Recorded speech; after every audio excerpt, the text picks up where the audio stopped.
Hello, how is everyone today? Well, for me, it's a very beautiful day. The most gorgeous being in the sky is shining right now. Yes, she's filling the sky with her love and light. I feel no malice from her. Now, there's been this report. Warning! Storm warning! CME. Oh, the sun's gonna. A possible big sunstorm coming. If it does come, well, there's nothing you can do about it if it was to wipe out everything. Nothing. But I believe there's intelligent enough people in our collective that they would fix the problems. It may take a while, but till then, we are in summer, and they'll, there, there's no greater time to learn how to camp out or whatever you need to do. I'm sure you would manage. That is, if you're truly in fair. I'm not in fair. I'm not afraid. I want to tell you a story.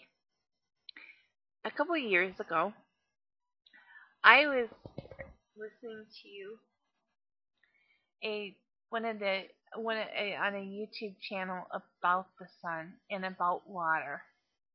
Okay, in the sun, it has water and it has hydrogen, just like our bodies. Okay. Now, evidently, there's been studies done with water that water, for instance, okay, water evidently before oh, I don't know what it's called. They've done studies. The the water structure would change just as the sun would begin to make its movement. Okay, in other words, the cells in excuse me, the molecules, atoms, whatever, in the sun and in the water were interconnected, even though there's a great distance between this planet and the sun. Okay, hearing this, I was totally inspired because I was thinking I would like to communicate with the sun and see what happens. I know I'll think that's crazy, but I had been listening to a recorded sound of the sun, which it sounds like it's really amazing. I'll put the clip on here. Anyway, so I started thinking about her. Bang! Instantly through my mind, it just felt this clearness come through my mind from my head to my toes. I cannot explain it. I felt so connected with her at that time. And since that time, I can't express what happened, but it was a very life-changing experience. When I go outside, I'm very conscious of her. I find my spirit just starts praising her, giving her just all sorts of praise, because the sun is very important to us and to this planet. This planet is her daughter. Okay, to get back to about this. So, one day, I was thinking about her. I had just finished grocery shopping, and I had put some groceries in my trunk, and all of a sudden, out of the blue, this guy had stopped his car and wanted to help me finish putting my groceries in. I was like, what? Okay. So I let him, and then he disappeared. And I didn't. I remember I looked around. I watched him. He just came just there to help me put the groceries in. There, if you knew how far the grocery store was from the road, it was just completely floored me because this is not occurrence that happens. So it was like she was showing to me how caring she was. I can't explain it, but I've always felt since that time I connected with her affinity, and I think she responds to my appreciation to her. Now, I think that when you guys send all this fear to her, that's not good. Yes, you're sending fear to her. When I mean, I see all these charts and things like that, and she's connected to you. You are connected to her. There's no I'm not saying that I'm not trying to put this on any weird level here, but our bodies biologically and everything are connected to her. Our life depends upon the sun. This planet does. Okay? Now, I have a show here from Nassim Haamein I was listening to the other day. It's way back from 2003, I think, or something like that. I'll give you the link to the playlist. There's about 5 of them. I think it starts on the second one. But first off, you people reading your Soho charts, or whatever they're called, he shows right there in this series a lot of things you're pointing out are actually the camera and effects of the camera, not the sun.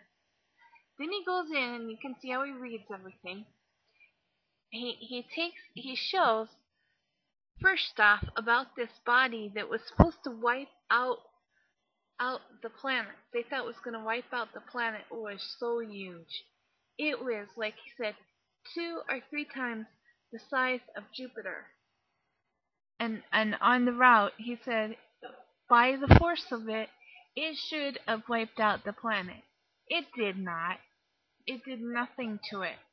That's what was so amazing. And he also shows at that time that the sun was doing some really weird stuff. But even then, the sun's still here. I guess my point is in showing this to you is that the scientists don't even know.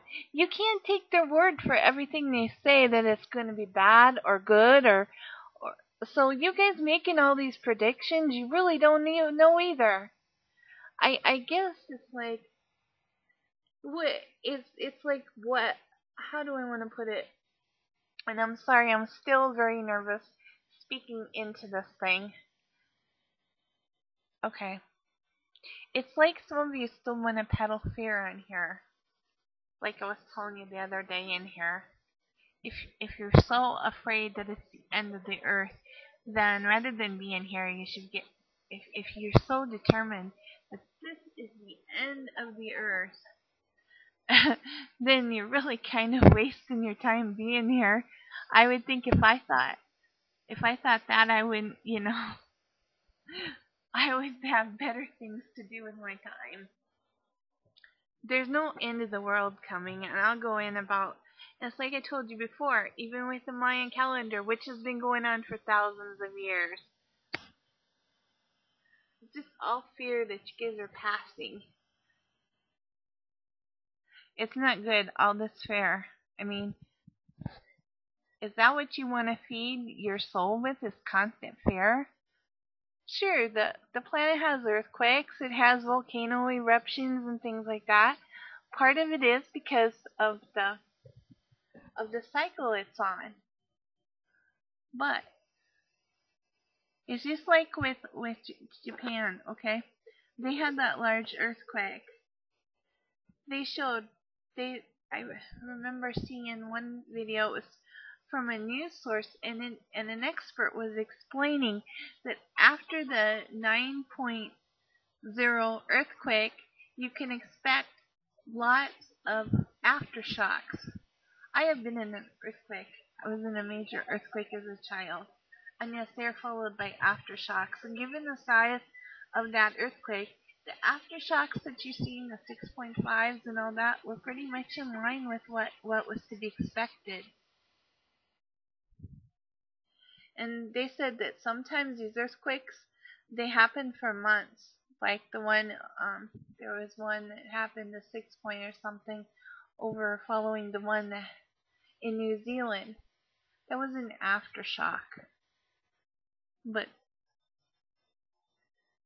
so it's just not. I think David Acton.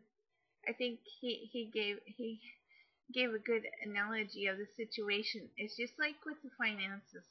Government is just trying to scare you. Haven't you figured that out? They were playing, oh, we're gonna not pass that bill.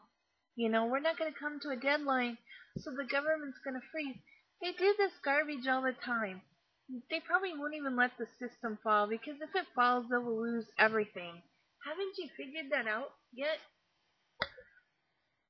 They manipulate the whole thing, and most of it, the manipulation is to make you afraid. They can control you better that way. Have a good day.